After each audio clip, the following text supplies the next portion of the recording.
గమనించండి ఒకసారి. మొదటిది హెచ్కేలు గ్రంథం 36:26. అక్కడ ఏమనుందండి? నూతన హృదయమును మీకు ఇచ్చేదను, నూతనమైన స్వభావమును మీకు ఇస్తాను. స్వభావము, హృదయము మార్చబడతాయి. ఆ తర్వాత అయితే పాత హృదయం ఎలా ఉందంట? అయితే రాతి గుండెను మీలో నుండి తీసివేసి మాంసపు గుండెను మీకు ఇస్తాను. నూతనమైన హృదయం అంటే ఇక రాతి గుండెను తీసేసి నువ్వు మాంసపు గుండెను పెట్టడం. అయితే ఇది నిజంగా హార్ట్లోకి వెళ్ళి చూస్తే, హార్ట్ని అబ్జర్వ్ చేస్తే అది కేవలం మజిల్ మాత్రమే. అది కేవలం మజిల్, అందులో ఏముండదు. ఓకే, సో ఆ మజిల్ కదలాలి, కదులుతూ ఉండి పంప్ చేస్తున్నంతసేపు, అది పంప్ చేస్తున్నంతసేపు మనం బాడీ అంతా లైఫ్, రక్త ప్రసరణ, జీవం కలిగి ఉంటాం. దేవునికి స్తోత్రం. అయితే అది గనక కఠినపరచబడింది అనుకోండి, అది గనక ఆ యొక్క గుండె గనక ఆ యొక్క కొట్టుకోవడానికి, పంప్ చేయడానికి మొరాయించింది అనుకోండి, దాన్నే రాతి గుండె అంటాం. అయితే రాతి గుండెను తీసివేసి నీకు, నీ జీవితానికి జీవము కలుగజేసే మాంసపు గుండెను దేవుడు ఇస్తాడు. దీనికి సంబంధించి 2వ భాగం మనం చదివాం. 2వ వాక్యం ఎక్కడది? రోమీలకు రాసిన పత్రిక 9వ అధ్యాయం 17వ వచనం. అక్కడ ఒక క్యారెక్టర్ గురించి మాట్లాడుతున్నాడు. లేఖనము ఎవరితోట? ఫరోతో ఇలాగూ చెప్పుచున్నది. ఏమని చెప్తా ఉంది ఫరోతో?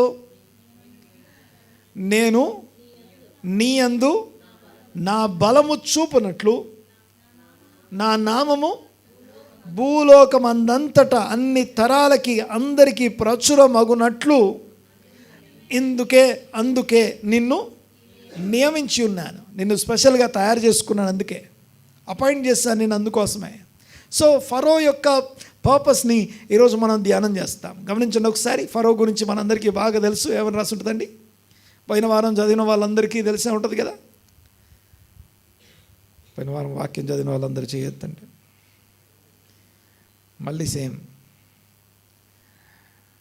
వాక్యం చదవండి. నెక్స్ట్ వీక్ అన్ని చేతులు పైకి లేవాలి. చదివి వచ్చి కూర్చోండి, వాక్యం అర్థమవుతుంది. దేవునికి స్తోత్రం. ఇదేమీ ఎవరికి ఎగ్జంప్షన్ లేదు ఇందులో. పిల్లలైన ఎగ్జంప్షన్ లేదు, యవనస్తులైన ఎగ్జంప్షన్ లేదు, వృద్ధులైన ఎగ్జంప్షన్ లేదు, స్త్రీలు పురుషులు ఎవరికి తేడా లేదు. అందరము చదవలసిందే. మీకు ఇచ్చిన పేపర్ ఉంది కదా, దాని వెనకాల ఏ రోజు ఏం చదవాలో ఉంది కదా, ఆ రోజు చదివి రండి, సండే మాట్లాడుకుందాం. సో లాస్ట్ వీక్ చదివిన దాంట్లో నుంచి నేను మాట్లాడుతూ ఉన్నాను. ఇదే మాట నేను ఇంకొక నెక్స్ట్ వీక్ రిపీట్ చేయను ఇంకా. రైట్, చూడండి ఒకసారి. విషయం ఏంటంటే ఆ చదవడం అలవాటు చేసుకోవాలి. దట్ ఈస్ నథింగ్ బట్ నీ లైఫ్ స్టైల్ని ఒక డిసిప్లిన్ చేసుకునే మినిమం ఫెయిత్ఫుల్ స్టెప్ అది, లేకపోతే ఫెయిత్ ఫిల్డ్ స్టెప్, విశ్వాస సహితమైనటువంటి మినిమం అడుగది, మొదటి అడుగది. ఒక డిసిప్లిన్ చేసుకోవడానికి నేను ఈ రోజు నుంచి చక్కగా చదువుతాను అని అనుకోవడం. ఆమేన్, హల్లెలూయా. చదువుతారు కదా, నేను ఈ వారం నుంచి చదువుతానే వాళ్ళు చేయొద్దండి. ఈ వారం చదువుతానే వాళ్ళు చేయొద్దండి. ఎత్తాలి బట్ రైట్, చదువుతా, very good, thank you. So next week చూద్దాం. సరే, ఇక గమనించండి ఒకసారి. ఫరో గురించి ఒక మాట మనకు కనబడుతూ ఉంటుంది. ఏంటది? ఫరో హృదయం కఠినపరచబట్ట అనే అంశం చూస్తాం. ఓకే, ఫరో హృదయం కఠినపరచబడుతున్నటువంటి హృదయం అని తెలుసు మనకి. అయితే ఈరోజు మనము దాన్ని కొంచెం డీటెయిల్స్లోకి వెళ్తాం. కొంచెం ఆ యొక్క ఫరో హృదయం కఠినపరచబట్ట అంటే ఆ కఠినత్వానికి సంబంధించి కూడా డీటెయిల్స్ ఉన్నాయి. ఐ మీన్ బ్రేక్ డౌన్స్ ఉన్నాయి, లేకపోతే డివిజన్స్ ఉన్నాయి, సపరేషన్స్ ఉన్నాయి. అన్నిటికీ ఒకటే కాదు కఠినపరచుకోవడం అంటే. కఠినపరచుకోవడానికి కారణాలు ఉంటాయి. సరే, ఫరో హృదయం కఠినపరచబడింది అనే మాట దాదాపుగా చాలాసార్లు రాస్తుంది. ఓకే, పర్టికులర్గా ఇంత అని నేను నంబర్ చెప్పలేను కానీ, అంటే నేను లెక్క పెట్టలేదు కానీ, బట్ మోర్ దాన్ అప్రాక్సిమేట్లీ ఒక 15-20 టైమ్స్ అయితే రాసినట్టుగా అనిపిస్తూ ఉంది. సరే, అందులో నుంచి కొన్ని మాటలు ఈరోజు జ్ఞాపకం చేసుకుందాం. పోయిన వారం మనం వాక్యం ధ్యానిస్తే వాక్యంలో నుండి 6వ అధ్యాయము 2వ వచనం నుండి 9వ అధ్యాయము ఆఖరి వరకు ఈ భాగం అంతటినీ లాస్ట్ వీక్ అంటే నిన్నటి వరకు ఆ భాగాన్ని చదివొచ్చాం. అందులో నుంచి ఏం చదివొచ్చామో ఈరోజు మాట్లాడుకుంటున్నాం. ఈ సంవత్సరం అంతా కూడా ఇదే కొనసాగుతూ ఉంటుంది. మీకు ఇవ్వబడినటువంటి వాక్యం మీరు వారం అంతా చదువుతారు, సండే రోజు దాని గురించి మాట్లాడుకుంటాం. ఇది కొంచెం అలవాటు చేసుకోండి. ఒక క్రమంలోనికి రావాలి. ఒక క్రమపరచబట్ట చాలా ప్రాముఖ్యమైనది. వితౌట్ డిసిప్లిన్ మనం డిసైపుల్స్ కాలేం. యేసు ప్రభు శిష్యులం కావాలంటే శిక్షణ క్రిందికి రావాలి. మినిమం డిసిప్లిన్ లేకుండా మనం శిష్యులంగా కొనసాగలేము. సో పాయింట్ వినండి ఒకసారి. నా ఇక్కడ ఈ ఫరో తన యొక్క జీవితంలో తన హృదయం కఠినపరచబట్ట అనే అంశం పైన వారం అంతా రాస్తుంది. అంతేకాదు ఐగుప్తులో తెగుళ్ళు ప్రారంభమయ్యాయి. ఐగుప్తులో ఎన్ని తెగుళ్ళు మొత్తం మాట్లాడాలి? ఎన్ని తెగుళ్ళు ఉంటాయి? ఐగుప్తు తెగుళ్ళు 10 తెగుళ్ళలో నిన్నటి వరకు ఎన్ని తెగుళ్ళు మాట్లాడుకున్నామంటే చదివామంటే 7 తెగుళ్ళ వరకు అయిపోయింది నిన్నటి వరకు. ఈ రోజు నుంచి 8, 9, 10 మిగతాయి వస్తాయి. సో ఆ 7 తెగుళ్ళ గురించి మాత్రమే మాట్లాడతాను. ప్రతి తెగులు ఏం చేస్తుంది, ఆ తెగుల్లో ఫరో హృదయం ఎందుకు కఠినమవుతుంది, తర్వాత వీళ్ళందరి మధ్యలో ఇంకొకటి గమనించండి ఒకసారి. ఫరో హృదయం కఠినపరచబడతా ఉంటే కఠినపరిచే దేవుడు, కఠినపరచబడుతుంది ఫరో హృదయం. మధ్యలో ఉన్నది ఎవరు? ఇశ్రాయేల్ ప్రజలు, మోషే, ఆరోన్. ఇశ్రాయేల్ ప్రజల్ని కొంచెం న్యూట్రల్గా వదిలేద్దాం, వాళ్ళకేం పని లేదు కాబట్టి అవి న్యూట్రల్గా ఉన్నారు, వాళ్ళకేం పని లేదు. కానీ ఇక్కడ పని ఉంది. ఎవరికి పని ఉంది? మోషే, ఆరోన్లో. మీకు ఒక్కసారి ఒక క్వశ్చన్ అడుగుతాను, ఆన్సర్ చెప్పండి. మీరు వెళ్ళి మాట్లాడండి అని చెప్పాడు దేవుడు. మీరు మాట్లాడతారు. వెళ్ళి మాట్లాడిన తర్వాత ఏం జరుగుద్ది? మాట వింటాడా? హృదయం కఠినపరచబడుతుంది. అలా చెప్పినప్పుడు ఈ మోసే ఆరోన్లకు ఏమనిపించాలి? మీరు వెళ్ళి మాట్లాడండి, మీరు వెళ్ళి మాట్లాడినా ఆయన మీ మాట వినడు అని చెప్పిన తర్వాత మాట్లాడతామా? కొంచెం మాట్లాడండి నాతో. మోసే ఆరోన్ల ఫీలింగ్స్ ఏమై ఉండొచ్చు, ఎమోషన్స్ ఏమై ఉండొచ్చు, కొంచెం చెప్పండి. మీరే మోసే ఆరోన్లు అయితే ఏం చేస్తారు? మీరు వెళ్ళి మాట్లాడండి, మీరు వెళ్ళి మాట్లాడినా అక్కడ కఠినపరచబడుతుందని ముందే చెప్తే వెళ్ళి మాట్లాడతామా? ఆ మాత్రం దానికి వెళ్ళి ప్రయాసపడ్డం అవసరమా? ఓకే, ఏంది వర్క్ డన్ అని ఉంటుంది ఫిజిక్స్లో, కరెక్టేనా? వర్క్ డన్ అంటాం. వర్క్ డన్ అంటే ఫోర్స్ ఇంటూ, ఇప్పుడు ఫిజిక్స్ క్లాస్ చెప్పాలి, అప్లైడ్ ఫోర్స్ ఇంటూ డిస్ప్లేస్మెంట్. ఒక వస్తువుని నేను జరుపుతున్నాను పక్కకి. ఓకే, నేను ఏ దిశలో అయితే బలం ఉపయోగించి జరుపుతున్నానో ఈ పాయింట్ నుంచి ఆ పాయింట్కి జరిగితే అప్లైడ్ ఫోర్సు ఆ డిస్ప్లేస్మెంట్ మల్టిప్లై చేస్తే ఎంత పని జరిగిందో వస్తుంది. అదే గోడను జరిపితే అప్లైడ్ ఫోర్స్ అప్లై చేస్తున్నాం, బలం అయితే ప్రయోగిస్తున్నాం ఎవరిని? గోడను జరపడానికి. డిస్ప్లేస్మెంట్ ఎంత కదిలింది? 0 ఇంటూ సంథింగ్. అమ్మయ్య, ఫిజిక్స్ వచ్చేసింది. ఓకే, 0 ఇంటూ సంథింగ్ 0 అంటే ఏమైంది? Work done. ఏం పని జరగలేదు. పని జరగని దానికోసం మేము ఎందుకు వెళ్ళాలి? పోయి మాట్లాడిన తర్వాత కూడా కఠినపరుచుకుంటాడని తెలిసిన తర్వాత ఎందుకు మాట్లాడాలి? మనం మాట్లాడడం. కానీ ఇక్కడ పాయింట్ ఏంటంటే, కొద్దిగా నేను చెప్పే విషయం వినాలి. రోమిల్కి రాసిన పత్రిక 9వ అధ్యాయం చదివాం ఇందాక. అక్కడ దేవుడు మాట్లాడుతున్నాడు. ఏమంటున్నాడంటే, ఫరోని ఎదురుగా పెట్టి ఫరోని ఒక క్యారెక్టర్ని తయారు చేశాడట దేవుడు. ఫరో అనే ఒక క్యారెక్టర్ని తయారు చేసి భూమి మీద ఎదురాడడానికి, నా బలం చూపించడానికి, లేకపోతే నా నామం భూలోకమందంతటా ప్రచురమగడం కోసం నేను నిన్ను తయారు చేసుకున్నాను. ప్రయోగశాలలో ల్యాబ్ ర్యాట్స్ ఉంటాయి. ఓకే, ల్యాబ్లో ర్యాట్స్ ఉంటాయి, తెలుసు కదా, ఎలుకలు ఉంటాయి. అలాంటి ఎలుకల్లో ఒక ఎలుక ఎవరు? ఫరో. ఈ ఫరో మీద అన్ని ప్రయోగాలు జరుగుతాయి అనమాట. కారణం ఏంటంటే, ఫరో కఠినపరచుకోవడం అనే మాటని మన భాషలో మనందరికీ అర్థమయ్యే విషయంగా విధానంలో ఒక మాట చెప్పాలంటే, ఎంత ఎదురాడుతావో ఎదురాడు, ఎంత ఎదిరిస్తావో ఎంత ఎదిరించు, ఎంత లోబడకుండా ఎన్ని రోజులు ఎదురు తిరుగుతావో ఎదురు తిరుగు, ఎన్ని రోజులు నాకు దూరంగా ఉంటావో, నేను ఎదిరిస్తూ ఉంటానని చెప్తావో, ఈ భూమి మీద ఇంకెవడన్నా ఎదిరిస్తే వాళ్ళందరూ ఎదిరించేదానికన్నా ఫరోనే పైన ఉంటాడు. అలాంటి క్యారెక్టర్ని మరల కఠినపరిచే విధంగా ఎదురాడడం కోసం ఆయనకు అవకాశం ఇస్తున్నాడు. ఓకే, అర్థమవుతుంది కదా? దీన్ని లాస్ట్ ఇయర్ ఒక ఎగ్జాంపుల్తో మాట్లాడుకున్నాం. ఒక బాక్సింగ్ ఛాంపియన్షిప్ జరుగుతున్నప్పుడు, ఓకే, ఒకరు ఇంకొకరి మీద పడి, ఒకరు ఆ పై చేయితోని బాగా ఆ యొక్క పంచెస్ ఇచ్చి, ఇంకొకరు ఎదురు తిరిగే పరిస్థితి లేదు. ఒకటి గెలుస్తున్నాడు. ఓకే, అప్పుడు ఏం జరుగుద్ది? గెలిచాడని చెప్పి గెలిచేస్తారని చెప్తారా?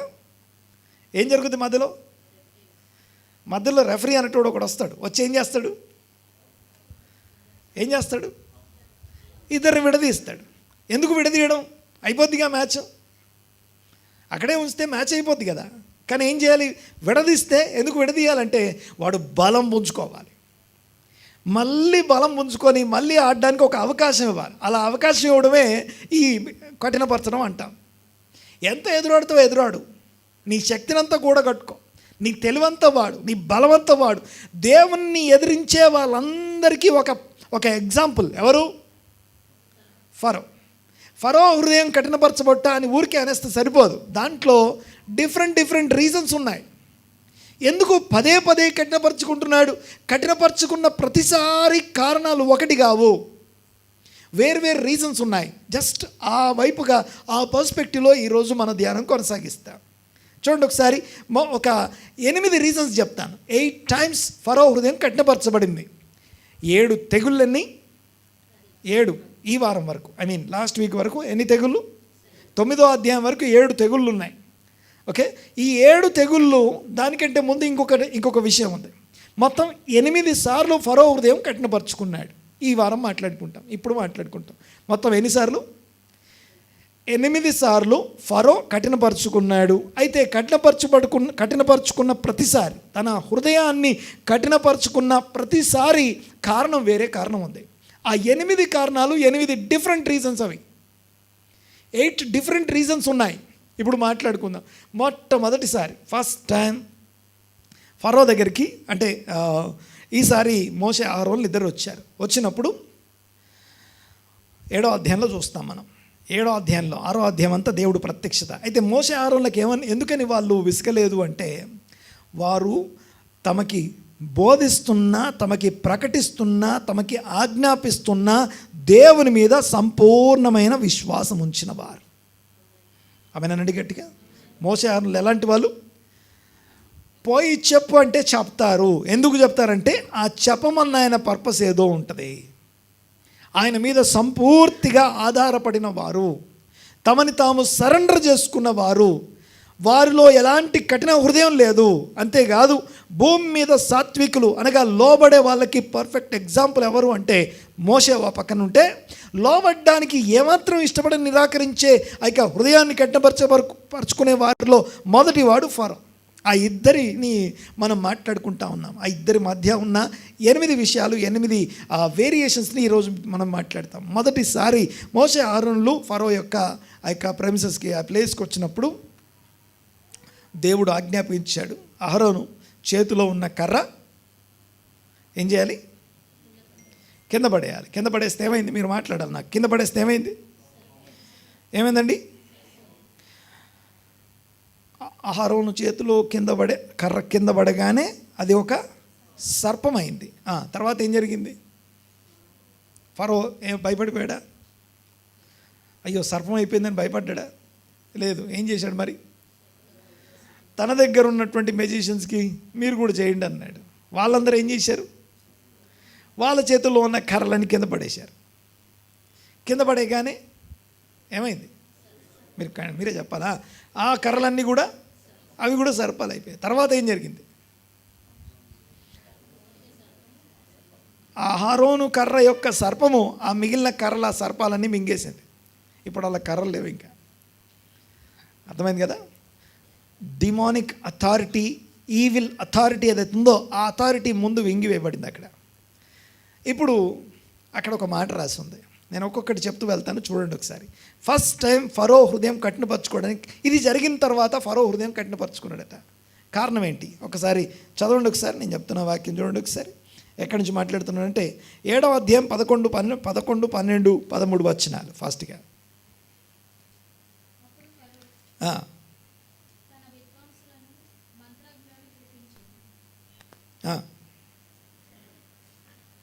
చదమ్మా. ఐగుప్తు శకునుగాండ్రు కూడా ఆ, తమ మంత్రముల చేత తమ మంత్రముల చేత అలాగూ చేసిరి. వారిలో ప్రతివాడును తన కర్రను కర్రను పడవేసినప్పుడు అది సర్పమాయను కానీ అహరోను కర్ర వారి కర్రలన్నిటినీ మింగివేశాను. యెహోవా చెప్పినట్టు ఫరో హృదయము కఠినమాయను కనుక, దేవుడు చెప్పినట్లు ఫరో హృదయం కఠినమైందంట. ఇప్పుడు ఎందుకు కఠినమై ఉండొచ్చు ఒకసారి మీరు చెప్పండి. ఓకే, ఇప్పుడు అసలు టాపిక్ వాళ్ళ గురించి మనకేం సంబంధం అని మాట్లాడుకుంటాం కదా.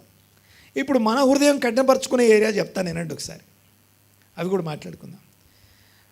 ఫస్ట్ ఏరియా, ప్రతి చిన్న విషయానికి దేవునికి ప్రార్థన చేయాలి అని తెలుసు మనకి. చిన్న చిన్న విషయాల కోసం కూడా నేను దేవుణ్ణి అడగొచ్చు అని తెలుసు కదా. కానీ దేవుణ్ణి అడగడం కంటే మిగతా వాటన్నిటి మీద ఆధారపడడానికి ముందుకు పరిగెత్తాం. ఆ ప్రార్థన చేయకపోవడానికి అడ్డం ఏంటంటే హృదయ కాఠిన్యం. అర్థమైందా? నేను చెప్పింది అర్థమైందా? నువ్వు చిన్న చిన్న విషయాలు, నువ్వు ఒక ప్రాబ్లం ఉంది నీకు, ఆ ప్రాబ్లంని 10 మందికి చెప్తావు కానీ పోయి దేవునికి చెప్పవు. ఎందుకు దేవునికి చెప్పమంటే దేవుని మీద నమ్మకం లేదు నీకు. హృదయం కఠినపరచుకుంటావు, దేవునికి చెప్పడానికి మాత్రం నీ హృదయం కఠినపరచబడుతుంది. జస్ట్ సింపుల్ రీజన్స్ నేను మాట్లాడేది గమనించండి ఒకసారి. ఇక్కడ ఎలాగుందో సేమ్ అక్కడ కూడా అలాగే జరుగుతుంది. ఆ కఠినపరచుకోవడానికి కారణాలు చూస్తా.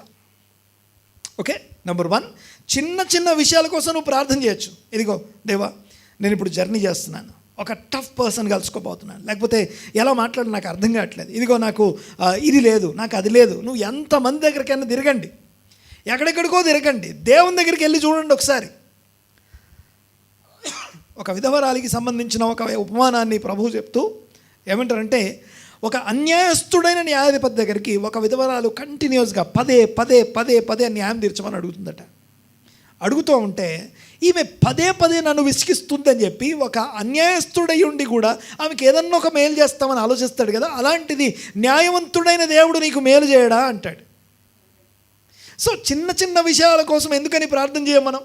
ఎవరెవరి మీదనో ఆధారపడతాం, ఎక్కడెక్కడికో వెళ్ళిపోతాం, ఏదేదో జరగలేదని చెప్పి చెప్పుకుంటూ అందరికీ చెప్పుకుంటూ తిరుగుతాం, కానీ దేవునికి మాత్రం చెప్పం. ప్రార్థన చేయడానికి హృదయ కాఠిన్యం, వాక్యం చదవడానికి ప్రతి వారం చదవండి అని చెప్పడం, చదివిన వాళ్ళు చేయొద్దండి అని చెప్పడం, చదవకపోవడానికి నువ్వు చదివితే నీకే ఉపయోగం, నువ్వు వింటే నీకే ఉపయోగం, నాకే ఉపయోగం లేదు. కానీ నాకు మేలు చేసేదాన్ని నేను ఆశ్రయించకపోవడం నా హృదయ కాఠిన్యం. నేను చదవకపోవడానికి నా హృదయమే కాఠిన్యంగా, అనగా ఆ హృదయ కాఠిన్యాన్ని బట్టి బైబిల్ చదవలేం, వాక్యం చదవలేం, ఒక డిసిప్లిన్ పద్ధతిలో చదవలేం. తర్వాత అర్థమవుతుందనే మాట్లాడేది, సహవాసంలో నిలబడడానికి అవసరమైనటువంటి ఆ యొక్క ఏమంటాం ఆటంకం. ఓకే, అక్కడ ఒక హృదయ కాఠిన్యం. అర్థమవుతుందనే మాట్లాడేది, సహవాసంలో ఇన్వాల్వ్ అవ్వకపోవడం, సహవాసంలో ఏకీభవించి ఇన్వాల్వ్ అవ్వకపోవడానికి హృదయం కఠినపరచబడితే కదా తప్ప అలాగ మనం వెనక్కి విత్డ్రా అవ్వలేం, లేకపోతే రెఫ్యూజ్ చేయలేం. తర్వాత చూడండి ఒకసారి, పరిచర్యకి సంబంధించి ఏదో ఒక రకమైనటువంటి పరిచర్యలో మనం నిలబడ్డాం. దేవుని సువార్త చెప్పాలనో, సాక్ష్యమై ఉండాలనో, లేకపోతే దేవుని సన్నిధిలో మనం సాక్షిగా నిలబడాలనో, ఆ యొక్క పరిచర్యలో ఏదో ఒక రకంగా సహకరించాలి, దాని విషయంలో హృదయ కాఠిన్యం. సో ఇవి మనకు కనిపించే చిన్న చిన్న విషయాలు. చిన్న చిన్న విషయాల్లోనే మనకున్న ఈ హృదయ కాఠిన్యాన్ని, అత్యంత దారుణమైనటువంటి హృదయ కాఠిన్యం అనే దానికి ఒక పర్ఫెక్ట్ ఎగ్జాంపుల్గా ఉన్న ఫరో జీవితాన్ని బట్టి చూస్తున్నా. అయితే ఇక్కడ గమనించండి ఒకసారి, మొదటిసారి ఫరో హృదయం కఠినపరచబడటానికి కారణం ఏమై ఉండొచ్చు మీరే చెప్పాలి. అహరోను కర్ర కింద పడేశాడు, ఆ కర్ర ఏమైంది? సర్పమైంది. ఐగుప్తీయులు కూడా కర్ర కింద పడేశారు, అవి కూడా సర్పాలు అయ్యాయి. ఈ సర్పం వెళ్ళి ఆ సర్పాన్ని మింగేశాయి. అప్పుడు ఫరో తన హృదయాన్ని దేవుడు చెప్పినట్టుగా కఠినపరుచుకున్నాడట. ఇప్పుడు చెప్పండి నాకు, ఎందుకని కఠినపరుచుకున్నాడంటారు? మామూలుగా అయితే కర్ర కింద పడేస్తే పాము అయిపోయింది, పాము అయిపోగానే భయపడాలి కదా. భయపడకుండా మీరు చేశారు, మా వాళ్ళు చేశారు, మీరు చేశారు, మా వాళ్ళు చేశారు. దీన్ని ఏమంటాం తెలుసా? We believe in coincidence. Coincidence. ఇందులో దేవుడు పెద్ద, మీ దేవుడిని నమ్మాలని రూల్ ఏం లేదు. ఎందుకంటే మీ దేవుడు ఎవరి గురించి అది చెప్తున్నారో ఆయన చేసిన వీళ్ళు కూడా చేశారు కదా. కాబట్టి హృదయాన్ని కఠినపరుచుకొని we believe more in coincidence అంటాం. దేవుని యొక్క ప్రమేయము ఈ యొక్క సంఘటనలలో ఈ సందర్భంలో ఉంది అని నమ్మేదానికన్నా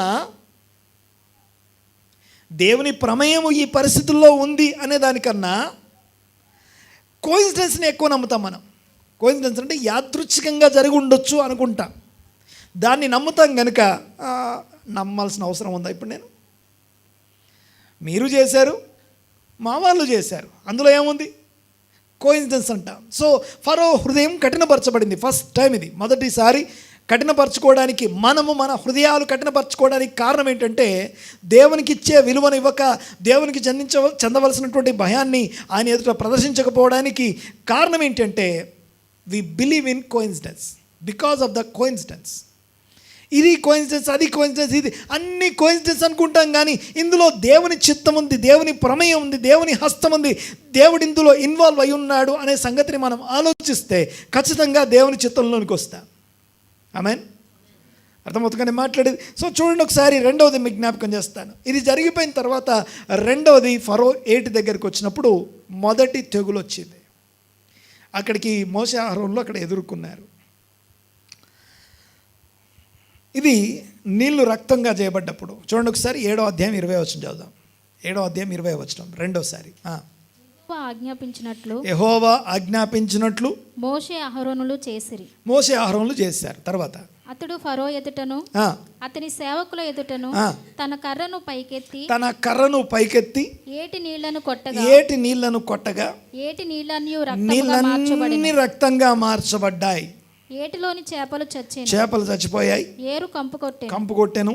ఐగుప్తీయులు ఏటి నీళ్లు త్రాగలేకపోయిరి. నెక్స్ట్ ఐగుప్తు దేశమంతటా రక్తము ఉండెను. తర్వాత ఐగుప్తు శకునగాండ్రు కూడా తమ మంత్రముల వలన వాళ్ళు కూడా అలాగే చేశారట. యెహోవా చెప్పినట్లు ఫరో హృదయం కఠినమాయెను. తర్వాత మోషే అహరోనుల మాట వినకపోయెను. జరిగిన దానిని మనస్సున పెట్టక ఫరో తిరిగి తన ఇంటికి వెళ్ళెను. ఏమి జరగనట్టు ఇంటికి వెళ్ళిపోయాడు. దేవునికి భయపడి దేవునికి లోబడాల్సిన ఫరో ఏం చేశాడట? ఏమీ పట్టనట్టు. రెండవ విషయం ఏంటి తెలుసా? రెండవ కఠినపరచుకోవడానికి ఫరో కఠినపరచుకోవడానికి రెండో కారణం ఏంటో తెలుసా? ఇగ్నోరెన్స్. అనండి ఒకసారి కొంచెం గట్టిగా. ఇగ్నోరెన్స్ అంటే వి ఇగ్నోర్ థింగ్స్. దైవికమైనటువంటి సంగతులను ఇగ్నోర్ చేస్తాం కాబట్టి హృదయం కఠినపరచుకుంటాం. రెండోసారి కఠినపరచుకోవడానికి కారణం హిజ్ ఇగ్నోరెన్స్. యూనో మీకు తెలుసా అదేంటిది? నైలు నది రక్తంగా మారింది. అదే నైలు నదిలో ఇశ్రాయేలు పిల్లలు పుట్టిన చిన్న చిన్న పిల్లల యొక్క శవాలు అందులో పడినాయి. వాళ్ళు అనుకుంటున్నారు ఇది ఎవ్వరికి తెలియదు అనుకుంటున్నారు. మేమే గొప్ప, మాకు న్యాయం తీర్చి మా మీద శిక్ష మోపే వాళ్ళు ఎవరు లేరనుకుంటున్నారు. అలాంటి చోట దేవుడు న్యాయం తీరుస్తున్నాడు. ఇదిగో చిన్న పిల్లల యొక్క రక్తాపరాధం మీ మీదకి వచ్చింది, ఇదిగో నీళ్ళన్నీ రక్తంగా మారాయి. సో ఐగుప్తు దేశం అంతా రక్తంతో ఉన్నప్పుడు అలాంటి సేమ్ అవే పనులు అలాంటివే ఎవరు చేశారట? ఇమిటేట్ చేశారట. ఎవరు? ఐగుప్తు శకునగాండ్రు కూడా అలాగే చేశారట. అప్పుడు ఫరో హృదయాన్ని కఠినపరచుకొని ఏమీ పట్టనట్టు, ఇగ్నోరెన్స్ అంటాం. We harden our hearts because of our ignorance. ఇది దేవుని కార్యం. ఇందులో దేవుని చిత్తం ఏదో ఉంది, ఇందులో దేవుని యొక్క ప్రణాళిక ఏదో ఉంది, ఇందులో దేవుని యొక్క ఉద్దేశం ఏదో దాగి ఉందనే విషయాన్ని పక్కన పెట్టేసి బికాస్ ఆఫ్ ద ఇగ్నోరెన్స్ మనం కఠినపరచుకొని వెళ్ళిపోతాం. నంబర్ 1, వి బిలీవ్ ఇన్ కోయిన్సిడెన్స్ని బట్టి హృదయాన్ని కఠినపరచుకుంటాం. 2, ఇగ్నోరెన్స్. ఏం జరగలేదు, ఏం పట్టలేదు. తర్వాత వాళ్ళు ఏం చేశారట తెలుసా? నీళ్ళ కోసం ఏం చేశారు తెలుసా? ఇప్పుడు ఏట్లో నీళ్ళు రక్తంగా మారితే ఏటి పక్కన తవ్వారట. ఆ పక్కన తవ్వారు అనేది ఏంటి తెలుసా? దాని అర్థం ఏంటంటే ఆల్టర్నేట్స్ ఉంటాయి మాకు. We have our alternates but we don't believe in God. దేవుడు ఒక ఆప్షన్ లాగా, ఒక ఆల్టర్నేట్స్, మా అన్ని ఆల్టర్నేట్స్ చాలా ఉన్నాయండి మాకు, తర్వాత దేవుని దగ్గరికి వద్దాం. దేవుడు లాస్ట్ మాకు. గమనించండి ఒకసారి, నేను చెప్పే విషయాన్ని అర్థం చేసుకోవడానికి ప్రయత్నం చేద్దాం. ఫరో హృదయం కఠినపరచబట్ట గురించి మనం ధ్యానిస్తున్నామంటే అది ఫరోకి సంబంధించిన అదొక ఎగ్జాంపుల్. అది దేవుని నామం ప్రకటించబడాలి అంటే ఇప్పుడు మనలో ఉన్న హృదయ కాఠిన్యం, ఇదిగో ఈ వాక్యం ధ్యానించడం ఏం చేస్తుంది తెలుసా, మనల్ని దేవునికి క్లోజ్గా మార్చేస్తుంది. ఈ వారం నేను చదివి వచ్చాను, ఈ వాక్యం విన్నాను అంటే అంతకుముందు ఎప్పుడు లేనంత క్లోజ్నెస్ని అనుభవిస్తాం. ఆమేన్. దేవునితో క్లోజ్ అవ్వడం కంటే మించిన ధన్యత ఇంకోటి లేదు. అంతకంటే ఇంకేం అవసరం లేదు మనకి. ఆమేన్. దేవునికి స్తోత్రం. గమనించండి ఒకసారి నేను చెప్పే విషయాన్ని. నెంబర్ 1, కోయిన్సిడెన్స్ని ఎక్కువ నమ్ముతాం. 2, నీళ్లు రక్తంగా మారినటువంటి ఆ తెగులు వాళ్ళ మీద ఎందుకు ప్రభావం చూపించలేదు, ఎందుకని ఈసారి ఇగ్నోర్ చేసి ఈసారి ఎందుకు కఠినపరచుకోవాలంటే because of the ignorance. Number 3, మూడోది 8వ అధ్యాయం 9వ వచనం. 8వ అధ్యాయం 9వ వచనం. 2వ తెగులు, 3వసారి కఠినపరచుకోవడం. చదువు. అందుకు మోషే, నన్ను గెలిచినట్టుగా నీవు అతిశయింపవచ్చును. ఓకే, 3వ తెగులేంటి? 3వ తెగులేంటి? నేను ఒక పదం చెప్పా, ఎవరు చెప్తారు?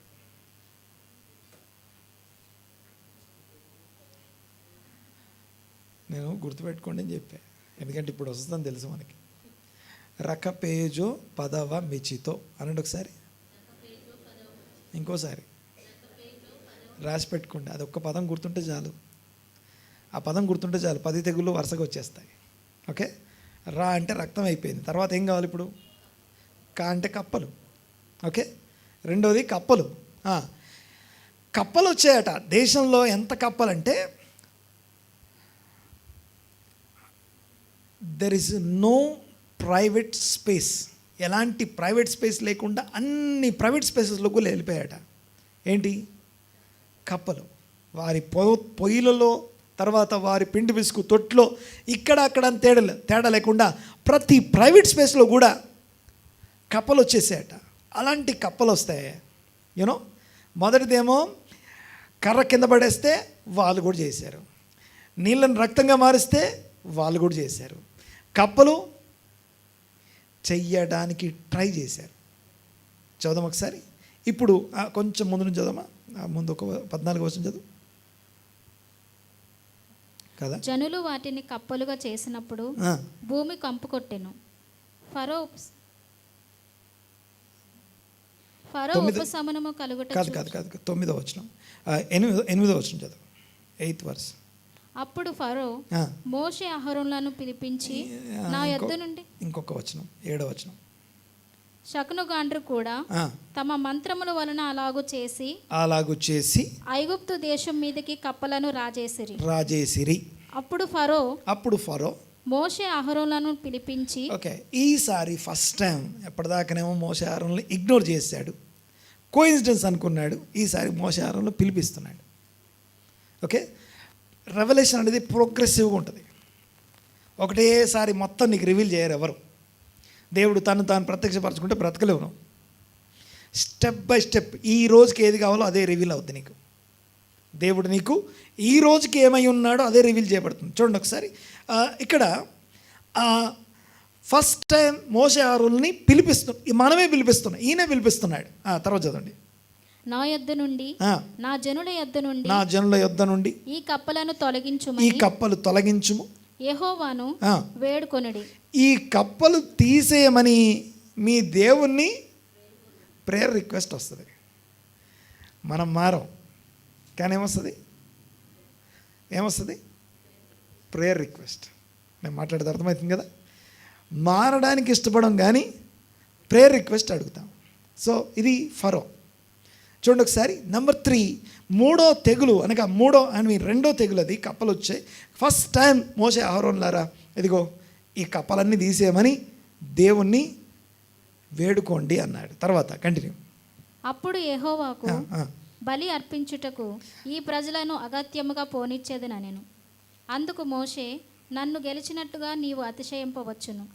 ఈ కప్పల శేషము ఏటిలోనే ఉండినట్లును అవి నీ మీదను నీ ఇండ్లలోనూ ఉండకుండా చంపబడినట్లును నీ కొరకును నీ సేవకుల కొరకును నీ ప్రజల కొరకును నేనిప్పుడు వేడుకొనవలెను చెప్పుమని ఫరోను అడగగా టైం అతడు చెప్పని రేపే అడుగుతున్నాడు. అనెను. రేపు వేడుకోమని చెప్తున్నాడు. తర్వాత అందుకతడు ఆ, మా దేవుడైన యెహోవా వంటి వారెవరూ లేరు అని ఆ, నీవు తెలుసుకొనున్నట్లు తెలుసుకున్నట్లు నీ మాట చొప్పున జరుగును. నీ మాట చొప్పున జరుగును అనగా అనగా కప్పలు నీ యొద్ద నుండి ఆ, నీ ఇండ్లలో నుండి నీ సేవకుల యొద్ద నుండి ఆ, నీ ప్రజల యొద్ద నుండి ఆ. తొలగిపోవును. తొలగిపోవును. అవి ఏటిలోనే ఉండుననెను. ఆ, మోషే అహరోనులు ఆ, ఫరో యొద్ద నుండి బయలు వెళ్ళినప్పుడు ఆ, యెహోవా ఫరో మీదికి రాజేసిన కప్పల విషయంలో ఆ. మోషే అతని కొరకు మొరపెట్టగా మొరపెట్టగా యెహోవా మోషే మాట చెప్పున చేసెను గనుక ఇండ్లలోనేమి ఆ.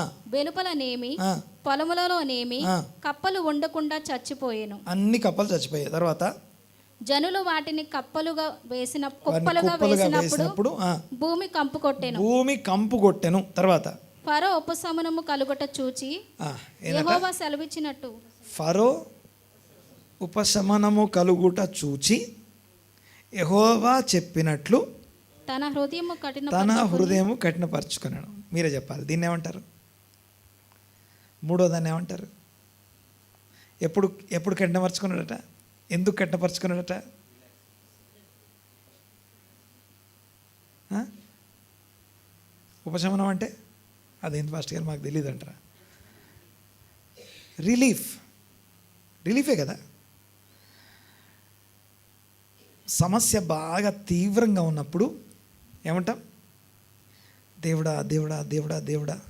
సమస్య పోయిన తర్వాత సేమ్ అదే ఫరో సిండ్రోమ్ కనిపిస్తుంది మన లోపల. కొంచెం ఉపశమనము కలగగానే వీ డోంట్ నీడ్ గాడ్. నేను మాట్లాడితే అర్థమవుతుంది కదా. ఈ క్యారెక్టర్ని దేవుడు మనందరి కోసం, అన్ని తరాల కోసం డిజైన్ చేశాడు. ఈ క్యారెక్టర్ని దేవుడు అలా ఎందుకు చేయాలి? డైరెక్ట్గా విడిపించవచ్చుగా. ఓ మ్యాజిక్ కార్పెట్ వేసి పట్టుకొచ్చేసి దాని మీద ఇశ్రాయేల్ అందరిని ఎక్కించుకొని తీసుకొని వెళ్ళిపోవచ్చుగా కనాన్ దేశానికి. అలా కాదు. దేవుడు ఒక డెమాన్స్ట్రేట్ చేస్తున్నాడు. అది అక్కడున్న వాళ్ళకే కాదు, ఇక్కడ కూర్చున్న మనకు కూడా కనపడేలాగా, అన్ని తరాలకు కనపడేలాగా. ఈవెన్ కమ్యూనియన్ దగ్గరికి వెళ్ళిన ప్రతిసారి ఐగుప్తు దేశం నుంచి చేస్తున్నాం మనం కమ్యూనియన్. మొదటి కమ్యూనియన్ ఎక్కడ జరిగింది? ఐగుప్తు దేశంలో. పస్కా ఎక్కడ జరిగింది? మొదట ఐగుప్తు దేశంలో. సో ఆ పస్కాని అనుభవించకుండా ఐగుప్తు నుంచి మనం బయటికి రాలేం. అందులోనే కూర్చునేది కాదు. గొర్రెపిల్ల రక్తం ఎక్కడ రాస్తాం? గడప కమ్ములకి రాస్తాం. సో ఆ గడప ఏం గడప? ఎవరి గడప అది? ఎవరి గడప చెప్పండి. ఒకటే మాట కాదు, 4-5 మాటలు చెప్పవచ్చు. ఎవరి గడప అది? ఇశ్రాయేల్ గడప. అంటే ఇశ్రాయేల్ అంటే వాళ్ళ పొజిషన్ ఏంటి అక్కడ? వాళ్ళ ప్రొఫెషన్ బానిసల గడప. ఎక్కడుందా గడప? ఐగుప్తు దేశంలో ఉందా గడప? ఆ గడప పర్మనెంటా? మీరు కట్టని ఇల్లు, తలవని తొట్లు అంటే అదేనా? అక్కడ నేను రాసుకునేది. సో ఆ రక్తం మనల్ని విమోచించి ఉన్న స్థలం నుంచి తీసుకెళ్ళి ఇంకొక నూతన యెరూషలేములోకి తీసుకెళ్తుంది. కనాన్లోకి నడిపించడానికి అది. అక్కడ రాసుకొని అక్కడే ఇంకొక అద్భుతం జరుగుద్దని ఎదురు చూడమని కాదు, ముందు కదలడానికి, అరణ్యయాత్రలోకి ప్రయాణం చేయడానికి, అరణ్యంలోనికి వెళ్ళి దేవుణ్ణి ఆరాధించే స్థలం కోసం వెళ్ళడం కోసం. ఆమేన్. రైట్. చూడండి ఒకసారి. నా పాయింట్ ఏంటంటే, కొంచెం రిలీఫ్ దొరకగానే, ఏ సమస్య లేదనిపించగానే, పర్వాలేదులే అనే పరిస్థితి కనపడగానే దేవుని విడిచిపెట్టేస్తాం. ఈ దేవుని విడిచిపెట్టే ఈ యొక్క ఉపశమనము, రిలీఫ్ అనేది హృదయం కఠినపరచుకోవడానికి reason number 3 or 4? 3. Number 1 coincidence, number 2 ignorance, number 3 relief, temporary relief. కొద్దిసేపు రిలీఫ్ రాగానే దేవుడు అవసరం లేదన్నట్టుగా మారిపోతాం, మళ్ళీ నార్మల్ అయిపోతాం, మళ్ళీ పాతోళం అయిపోతాం. మారాడు వీడు అనుకునే లోపు మళ్ళీ కొత్తోడు అయిపోతాడు, మళ్ళీ పాతోడు అయిపోతాడు.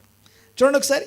ఇంకొక నెక్స్ట్ టాపిక్లోకి వెళ్ళిపోదాం, నెక్స్ట్ దాంట్లోకి వెళ్ళిపోదాం. చూడండి ఒకసారి. ఇక్కడ 4వది, ఈ hardening of the heart. Reasons ఏంటి?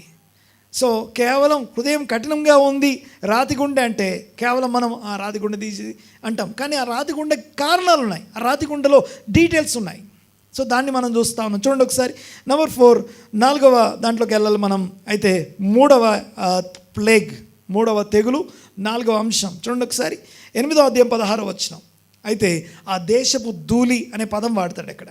దేశపు, the dust of the land, the dust of Egypt అంటే అర్థం ఏంటంటే, డస్ట్ అంటే మనం అనుకుంటాం దుమ్ము ధూళి కాదు అది. దేవుడు నేల మంటితో మనం నిర్మించాడంటగా, నేల మంటి మన్ను అని అర్థం. ఆ మన్ను తీసుకొని ఆ మన్నును పేలుగా మార్చాడట. చదుదాం ఒకసారి, కంటిన్యూ చేయమా. 8వ అధ్యాయం 16వ వచనం.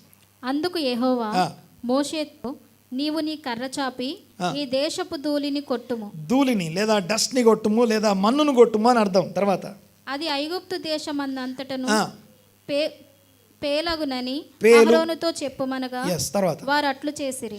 అహరోను తన కర్రను పట్టుకుని చెయ్యి చాపి ఆ దేశపు ధూళిని కొట్టినప్పుడు పేలు మనుషుల మీదను జంతువుల మీదను ఉండెను.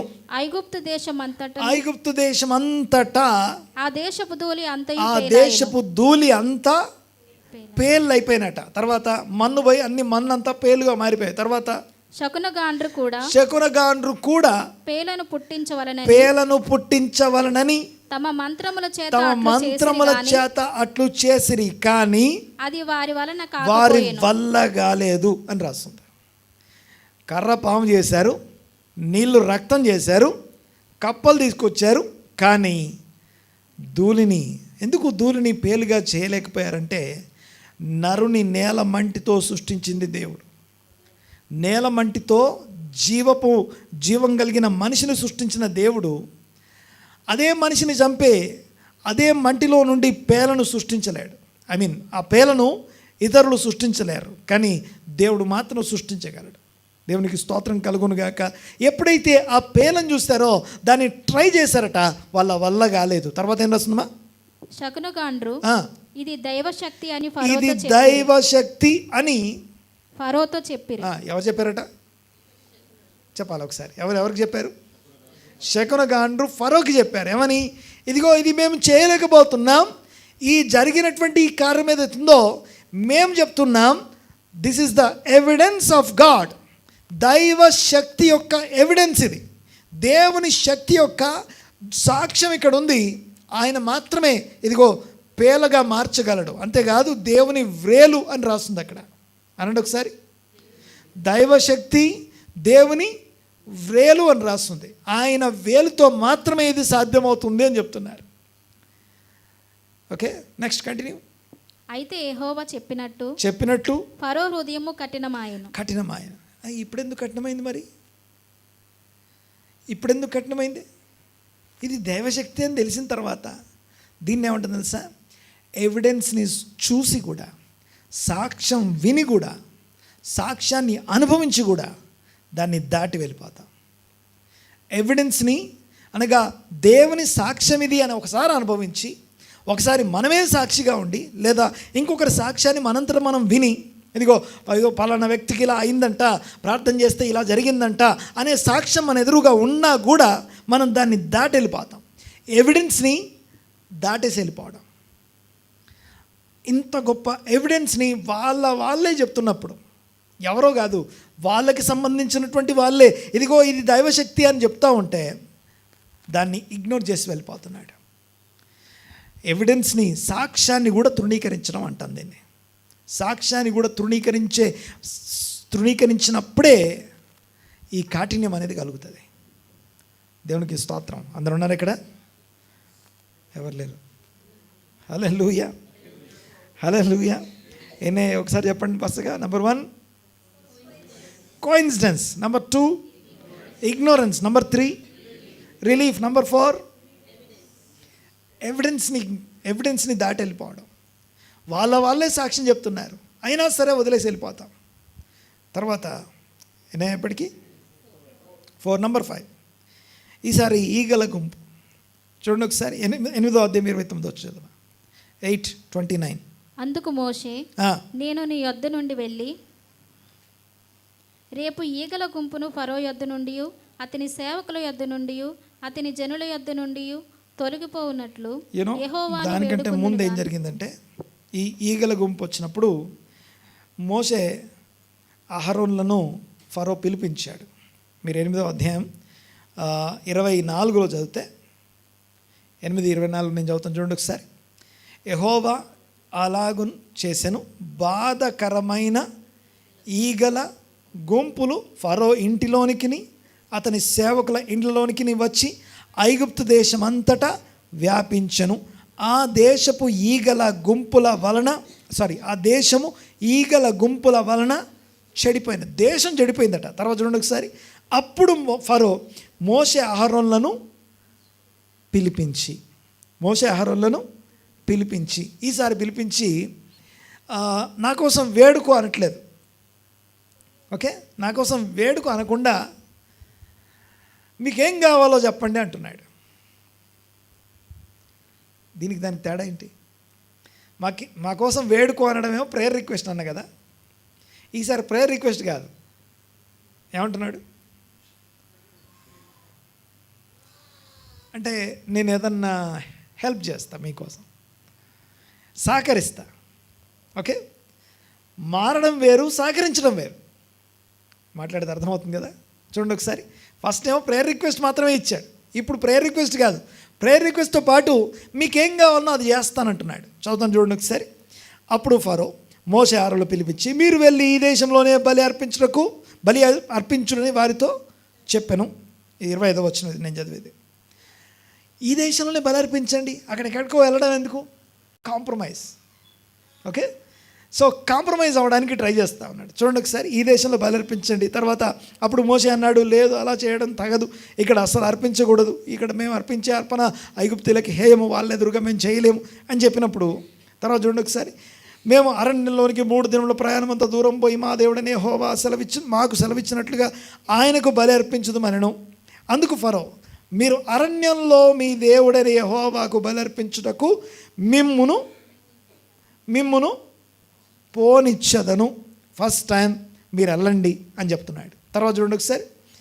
వాళ్ళని ఈయనే పిలిపించి వాళ్ళకేం కావాలో డిస్కస్ చేసి వాళ్ళని అంటే బార్గెనింగ్ అంటాం కదా, అదంతా అయిపోయిన తర్వాత ఎస్ మీరు అన్నట్టే చేద్దాం అని చెప్పి తర్వాత చూడండి ఒకసారి ఆ మాట చెప్పి, మీరు అరణ్యంలో మీ దేవుడని యెహోవాను బలి అర్పించడానికి నేను మిమ్మల్ని పూరించేదను కానీ దూరం పోవద్దు, మరియు నా కొరకు వేడుకొనుడు అనను. అందుకు మోషే, నేను నీ యొద్ద నుండి వెళ్ళి రేపు ఈగల గుంపులు ఫరో యొద్ద నుండి అతని సేవకుల యొద్ద నుండి అతని జనుల యొద్ద నుండి తొలగిపోవునట్లు యెహోవాను వేడుకొందును కానీ యెహోవాకు బలి అర్పించుటకు ఫరో జనులను పోనీయక ఇకను వంచన చేయకూడదని చెప్పి ఫరో యొద్ద నుండి బయలు వెళ్ళి యెహోవాను వేడుకొనును. యెహోవా మోషే మాట చొప్పున చేయగా ఈగల గుంపులు ఫరో యొద్ద నుండి అతని సేవకుల యొద్ద నుండి అతని ప్రజల యొద్ద నుండి తొలగిపోయాను, ఒక్కటైనను నిలవలేదు. అయితే ఫరో ఆ సమయమున కూడా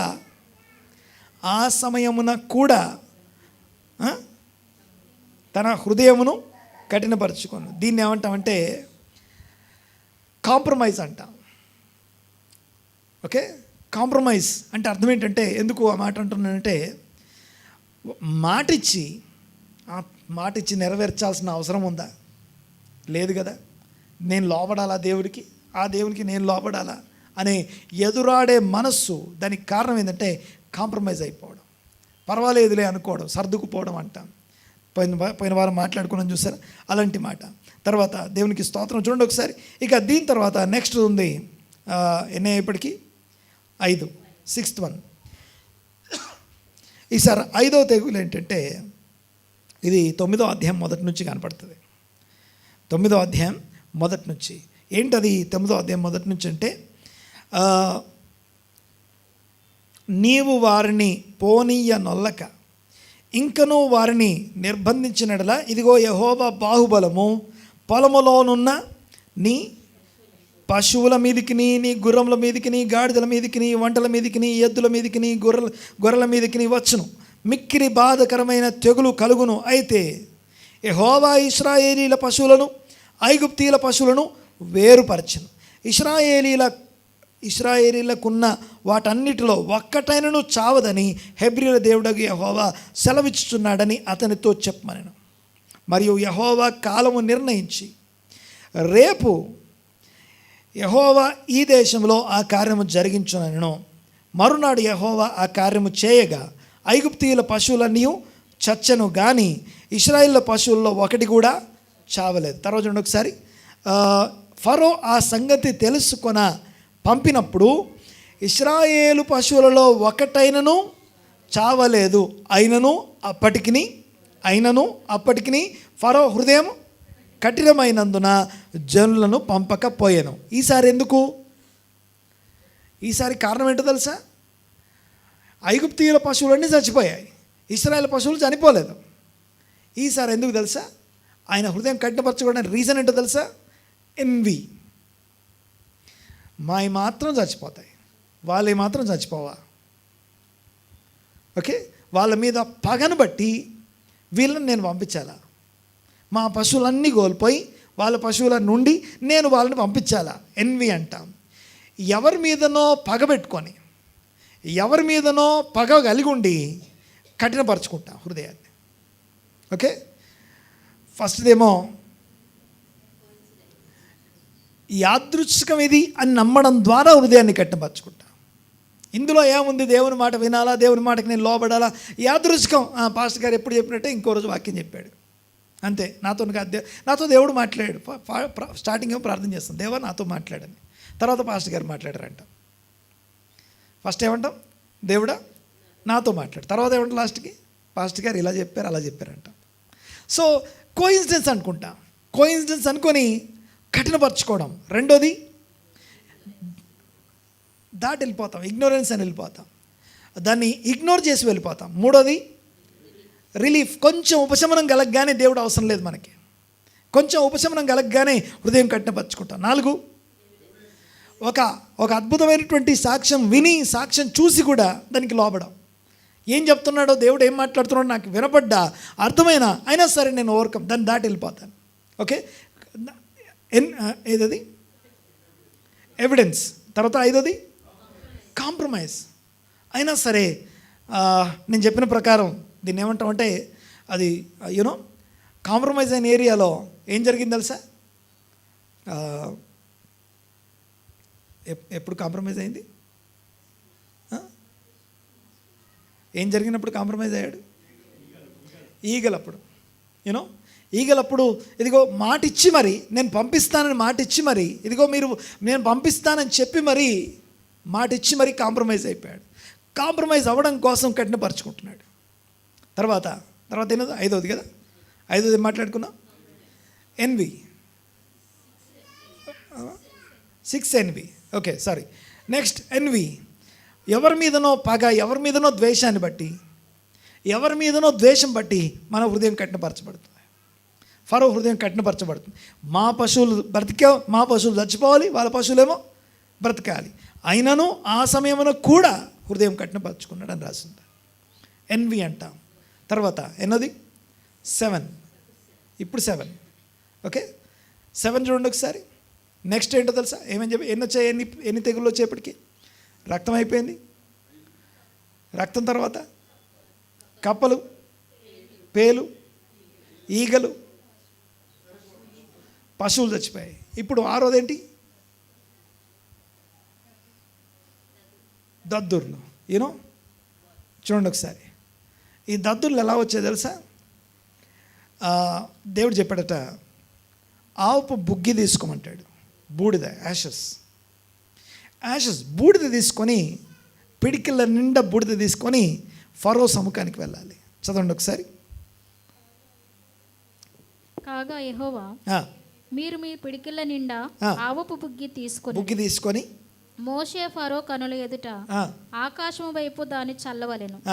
అప్పుడు అది ఐగుప్తు దేశమంతటా సన్నపు ధూళి అయి ఐగుప్తు దేశమంతటా మనుషుల మీదను జంతువుల మీదను పొక్కు దద్దుర్లగునని మోషే అహరోనులతో చెప్పెను. కాబట్టి వారు ఆవపు బుగ్గి తీసుకుని వచ్చి ఫరో ఎదుట నిలిచిరి. మోషే ఆకాశము వైపు దాన్ని చల్లగానే అది మనుషులకును జంతువులకును పొక్కు దద్దుర్లాయెను. ఆ దద్దుల వలన శకునుగాండ్రు మోషే ఎదుట నిలవలేకపోయారు. శకునుగాండ్రు రోజు రోజుకి డిక్రీజ్ అయిపోతున్నారు. ఫరో రోజు రోజుకి డిఫరెంట్గా మారిపోతున్నాడు. బట్ దగ్గరకు వచ్చినట్టే కనపడతాడు, మారిపోయినట్టే కనపడతాడు, కానీ హృదయం కఠినపరుచుకుంటాడు. చూడండి ఒకసారి, సంఘంలో దేవుని సమాజంలో ఉన్న పెద్ద సమస్య ఏంటంటే ఈ పదే పదే హృదయం కఠినపరచుకోవడం. హృదయం కఠినపరచుకునే ఏరియాస్ చాలా ఉంటాయి మనకి. ఆ ఏరియాస్ని మనం అడ్రస్ చేయకపోతే, దాని గురించి మనం మాట్లాడుకోకపోతే, మనం ఏ స్థితిలో ఉన్నామో అలాగే ఉంటాం. దేవుడు కోరుకున్న ఆ యొక్క ఉన్నత స్థితిలోకి, ఆయన ఆశీర్వాదపు స్థితిలోనికి, ఆయన చిత్తంలోనికి మనం ప్రవేశించలేం. ఆ ట్రాన్స్ఫర్మేషన్ మనం అనుభవించలేం. చూడండి ఒకసారి, ఇంకొక మాట ఇక్కడ మీకు జ్ఞాపకం చేస్తాను. ఈ ఆవు బుగ్గిని ఎందుకు తీసుకురావాలి? యూనో, యాక్చువల్గా ఆ బూడిద ఎక్కడిదంటే, ఇశ్రాయేల్ ఏం చేసేవాళ్ళు, వాళ్ళ ప్రొఫెషన్ ఏంటి అక్కడ ఐగుప్తు దేశంలో? స్లేవ్స్. ఏం చేసేవాళ్ళు వాళ్ళు? రోజు ఇటుకలు ఎలా చేస్తారు? మట్టితో తయారు చేసిన తర్వాత దాన్ని ఏం చేయాలి? కాల్చాలి. ఆ కాల్చడానికి ఉపయోగించే ఆ బూడిద, అది ఆ కాల్చే ప్లేస్లో ఉండే బూడిద. ఆ మెత్తగా ఉన్నటువంటి ఇటుక గట్టిపడడానికి ఈ బుగ్గి, ఈ యాషెస్ ఉపయోగపడతాయి. అలాగా కఠినపరచబడ్డానికి కారణమైనటువంటి ఆ యొక్క ఫైర్ని తీసుకొచ్చిన ఆ బూడిద ఇప్పుడు తీసుకొచ్చి ఇశ్రాయేలీలందరి చూస్తుండగా ఐగుప్తీయులందరి మీద చల్లే విధంగా ఆ యొక్క గాల్లో చల్లుతా ఉన్నాడు. పిడికల నిండా తీసుకొచ్చి, దీన్ని ఏమంటాం తెలుసా? జడ్జ్మెంట్, జస్టిస్ అంట. ఫోర్స్డ్ లేబర్ వాళ్ళు చేశారు, ఫోర్స్డ్ స్లేవరీ అంట. అనగా బలవంతపు బానిసత్వం అనుభవించారు వాళ్ళు. ఇశ్రాయేలీలు ఆ బలవంతపు బానిసత్వం అనుభవించి, ఆ బలవంతంగా వారు చేసినటువంటి ఇటుకల్ని కఠినం చేయడానికి, అలాగే ఇటుకల్ని హార్డెన్ చేయడం కోసం ఉపయోగించే ఆ బూడిదని ఇప్పుడు తీసుకొచ్చి ఐగుప్తీయుల మీద చల్లితే, ఐగుప్తీయులందరి శరీరాల మీద, పశువుల శరీరాలన్నిటి మీద ఏమొచ్చాట? దద్దుర్లు వచ్చాయి. హాట్ బాయిల్స్ అంటాం. ఈ బాయిల్స్ ఏవైతే ఉన్నాయో, ఈ దద్దుర్లు ఏవైతే ఉన్నాయో, అది అత్యంత బాధాకరమైనటువంటి దద్దుర్లు అవి. చూడండి ఒకసారి, దాన్ని ఏమంటామంటే రెసిస్టెన్స్ అంట. అన్ని దద్దుర్లు వచ్చినా కూడా మళ్ళీ ఏం చేస్తుంది తెలుసా? దాన్ని తట్టుకొని నిలబడుతున్నాడు, దాన్ని తట్టుకొని ఎదిరిస్తున్నాడు సమస్యని. ఇశ్రాయేలీలు అన్ని సంవత్సరాలు అందులో ఆ ఐగుప్తు బానిసత్వంలో ఉండి, ఎందుకని దేవుడు ఒక్కసారి కూడా వారిని జ్ఞాపకం చేసుకోలేదు? అండ్ దేవుడు ఎప్పుడు వారిని జ్ఞాపకం చేసుకున్నాడు చెప్పాలి. ఇశ్రాయేలీలు ఐగుప్తు దేశంలో అన్ని సంవత్సరాల నుంచి బానిసత్వం అనుభవిస్తున్నా దేవుడు ఎప్పుడు వారిని జ్ఞాపకం చేసుకున్నాడు? లేదా ఇన్ని రోజులు ఎందుకు జ్ఞాపకం చేసుకోలేదు? ఏం చేసిన తర్వాత జ్ఞాపకం చేసుకున్నాడు? వారు మొరపెట్టారు. వారు మొరపెట్టుట, ప్రేయర్ చేసేదాకా దేవుడు వారిని విడిపించలేదు. ప్రేయర్ చేసినప్పుడు వారి మూలుగును దేవుడు విన్నాడట. దేవుడు వారి మూలుగును విన్నాడు. అంటే the genuinity of the prayer. మనం చేసే ప్రార్థనలో ఊరికే మాటలు అనడం కాదు, కానీ ఆ మాటల వెనకాల జెన్యూనిటీ అంటాం. అనగా దాని నిజం అంటే ఎంతవరకు మనం జెన్యూన్గా మనం అడుగుతున్నాం దేవుణ్ణి అనేది ఒకటి ఉంటుంది.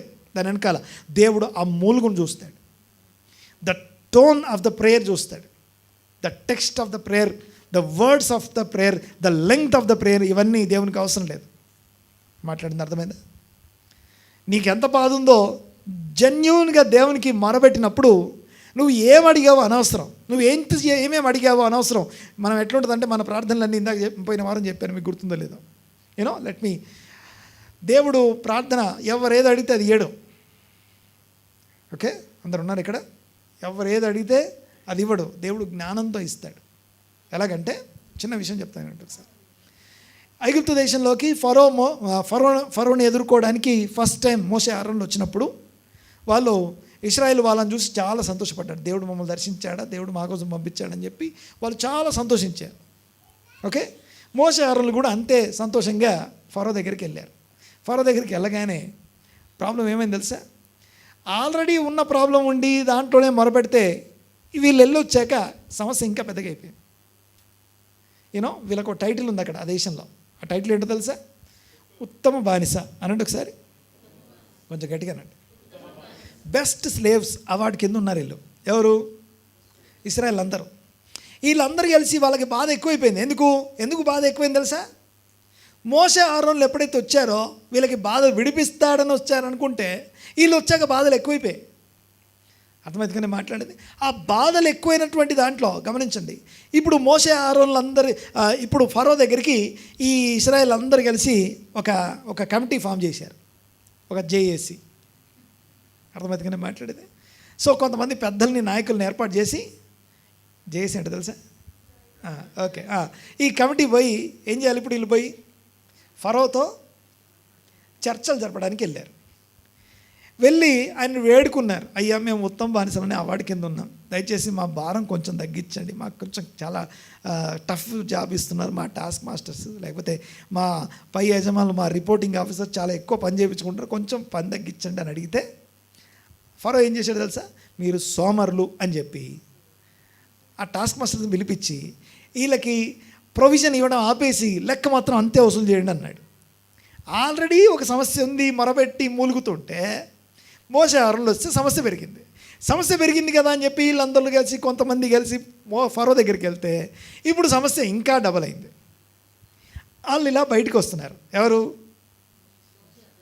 కాదు జేఏసీ. ఈ జేఏసీ వాళ్ళు బయటకు వస్తున్నారు. మోషే ఆరోన్లు ఏం చేస్తున్నారు? లోపలికి వెళ్తున్నారు. ఎదురు వచ్చారు. ఎవరెవరు? లోపల చర్చలు విఫలమై వస్తున్న జేఏసీ, అదే ఫరో దగ్గరికి వెళ్తున్నా ఓకే వీళ్ళు ఎదురు పడితే వాళ్ళు వీళ్ళని చూసి ఏమంటారు? ఎవరు? ఈ జేఏసీ వాళ్ళు ఎవరిని చూసి? మోషే ఆరోన్లను చూసి ఏమన్నారు తెలుసా? ఒక మాట అన్నారు, దేవుడు మీకు న్యాయం తీర్చునుగాక అన్నారు. అన్నాడు ఒకసారి మాట. వాళ్ళని పంపించింది ఎవరు? దేవుడు. వీళ్ళు అడుగుతుంది ఏంటి? మీకు న్యాయం తీర్చునుగాక అని. అంటే మనకి ఏది దోస్తే అది అడిగితే అన్ని ప్రార్థనలకి జవాబులు రావు. అర్థమైంది కానీ మాట్లాడేది. అందుకే అంటున్నాను, మనం ప్రార్థన చేసేటప్పుడు దేవుడు చూసేది the genuinity of the tone. మనం చేసే ప్రార్థన టోన్ దేవుడు వింటాడు. మనం అడిగినవి అన్నీ రావు. మనం అడిగే వాటిల్లో సగం అజ్ఞానం మూర్ఖత్వంతో అడుగుతాం. ఇది అడిగితే ఏమవుద్ది ఏం జరుగుతుందో కూడా అవగాహన కూడా ఉండదు మనకి. ఇది అడిగాం, దీని తర్వాత నెక్స్ట్ ఇది అడిగాక ఇది పొందుకుంటే ఇది నిజంగా దేవుడిస్తే దానివల్ల జరిగే అనర్థాల గురించిన అవగాహన కూడా లేదు మనకి. అవన్నీ తెలిసినోడు దేవుడు. ఆమేన్. కొంచెం ఆమేన్ అనండి గట్టిగా. ఓకే, అలాంటి దేవునికి మనం ప్రార్థన చేస్తున్నాం. అయితే విషయం ఏంటంటే, ఇప్పుడు ఎన్ని మాట్లాడుకున్నాం ఇప్పటిదాకా? 7 దగ్గర ఉన్నాం కదా. సో ఇక్కడ అలాంటి దద్దుర్లు వాళ్ళ మీద ఉన్నప్పుడు, ఓకే, ఆ దద్దుర్ల దగ్గర ఉన్నప్పుడు అదొక జస్టిస్ అంటాం. దేవుని యొక్క తీర్పు వారి మీదకి వచ్చినప్పుడు వారు ఇప్పుడు మోషే ఆరోన్లు ఆ దద్దుర్ల కోసం చూడండి ఒకసారి ఏమని రాస్తుంది అక్కడ. ఒకసారి ఈ మాట చదవమ్మా. 11-12 వచనం చదువు.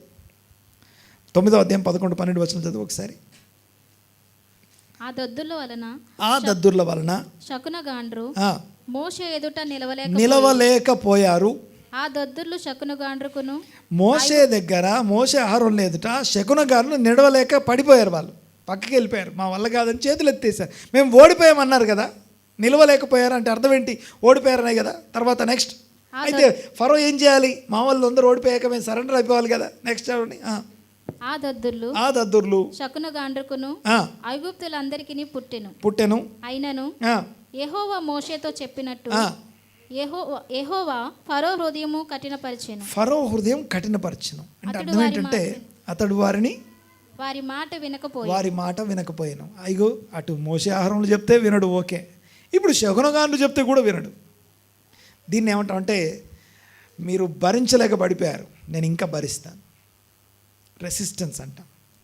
సమస్యని బాధను అలాగే భరిస్తాను. 400 ఏళ్ళు ఇశ్రాయేలీలు బాధపడుతూనే మొరపెట్టలేదు. కానీ ఇంకా బాధ తట్టుకోలేక దేవునికి మొరపెడితే దేవుడు వారి మూలుగులు విని దేవుడు దిగొచ్చాడు వారిని విడిపించడానికి. ఆమేన్.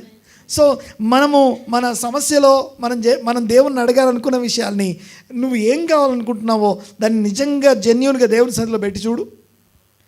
ప్రతి చిన్న ప్రార్థన కూడా జవాబు దొరుకుతాయి. ఆమేనండి గట్టిగా ట్రై చేయండి ఒకసారి, ప్రాక్టీస్ చేయండి ఒకసారి, నిజంగా జెన్యూన్గా. ఇంకోటి తెలుసా, ప్రేయర్ అంటే ఏదో నీకు కావాల్సిన దేవుని అడగడం కాదు, నువ్వు దేవుని చిత్తంలోకి మారడం ప్రార్థన. ఇదిగో పలానా దగ్గర మొదలుపెట్టి పలానా దగ్గర క్లోజ్ చేస్తే దాన్ని ప్రార్థన అనరు. అక్కడ దాకే దేవుడు వినడు. దేవునికి ట్యూన్ చేసి ఇక్కడ దాకా నేను ప్రార్థన చేస్తున్నాను, ఇది మాత్రం విను, అంతకు ముందు వద్దు, ఆ తర్వాత వద్దు, అలా కాదు. మొత్తం నీ లైఫ్ స్టైలే దేవునికి ప్రార్థన. ఆమేన్, దేవునికి స్తోత్రం. సో 7th వన్ ఏంటంటే హార్డనింగ్ ఆఫ్ ద హార్ట్కి రీజన్ ఏంటి? రెసిస్టెన్స్. ఎదురాడదాం, ఇంకొంచెం భరిద్దాం, ఇంకొంచెం ఓర్చుకుందాం. సరే, సమస్యలను ఓర్చుకుంటాం కానీ లోబడ్డానికి ఇష్టపడడం. తర్వాత 8వ విషయాన్ని చూద్దాం ఒకసారి. ఇది the climax of the this week's portion. ఈ పోర్షన్ యొక్క క్లైమాక్స్ అది 7వ తెగులు. అది ఈ 7వ తెగులు మొత్తం మార్చిపడేసింది. యూనో, ఈ తెగులు వచ్చాక ఫరో మొట్టమొదటిసారి రిపెంట్ అయ్యాడు. రిపెంటెన్స్ అంటాం. యూనో, చూడండి ఒకసారి ఈ రిపెంటెన్స్ ఎలా ఉందో చదవం ఒకసారి. 9వ అధ్యాయం 22 నుంచి చదివేసి మొత్తం. యెహోవా, నీ చెయ్యి ఆకాశము వైపు చూపుము. ఐగుప్తు దేశమందలి మనుషుల మీదను జంతువుల మీదను పొలముల కూరలన్నిటి మీదను వడగండ్లు ఐగుప్తు దేశమంతటా పడినని మోషేతో చెప్పాను.